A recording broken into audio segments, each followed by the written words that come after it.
रहम करो, इसका गुनाह क्या है? छोड़ दो मुझे, छोड़ दो मुझे। आखिर मेरा गुनाह क्या है? मैंने किया क्या है? छोड़ दो मुझे,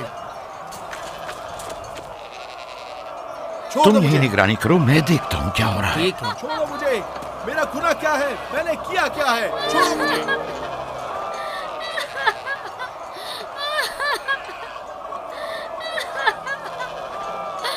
हम पर रहम करो। छोड़ दो मुझे, छोड़ दो मुझे। मेरा गुनाह क्या है? मैंने किया क्या है? छोड़ो मुझे, छोड़ दो मुझे। इसे छोड़ दो। याकूब चरवाहा है, हाकिम लाबान का भांजा। भाई ने मोहतरम हम पर रहम करे, वारस ने कुछ नहीं किया।